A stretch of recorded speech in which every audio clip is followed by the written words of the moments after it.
دوای بڵاوبوونەوەی ڕێنمایی و ڕێکارانوێیەکانی قایمقامەتی هەڵەبجە، بازاڕی شارەکە قەرەباڵغی زیاتری پێوە دەبینرێت.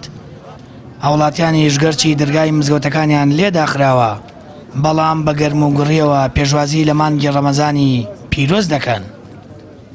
سەرفرازی و ئاودانیان خۆشەویستیە بۆ ئێمە، هەنی ڕێز لە بنەماکانی ئاینی ئیسلامی شەگرین تیا، هەنی هەموو مسلمانان بەیەکۆ ڕەچاوی ئەم ڕۆژە پیرۆزەمان کرد. مزگەوتەکان داواکەن بکرێتەوە، بەڵام بێتر ئەوە پێویستی بە ئێمە ناکات ئێوە بە مامۆستاینەکانی بێ داوا بکەن.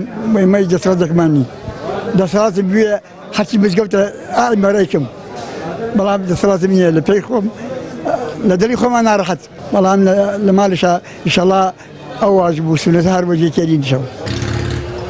بەپێی ڕێکارەکانی قایمقامەتی هەڵەبجە پێویستە دوکاندارەکان ڕەچاوی ڕێنمایی تەندروستی بکەن.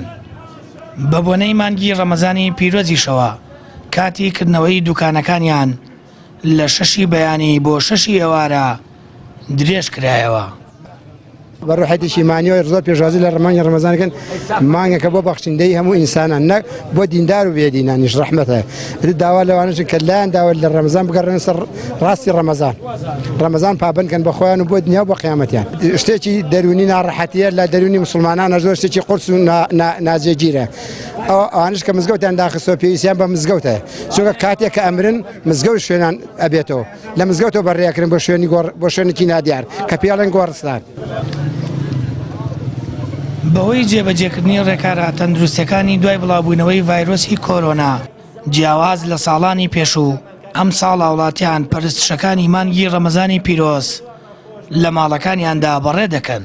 هاوکات داواش دەکەن بە زوویی دەرگای مزگەوت بکرێتەوە تا بتوانن پەرستشەکان لە ناو مزگەوت بەرپا بکەن. سامان فەتاح، کەناڵی ئاسمانی پەیام، هەڵەبجە.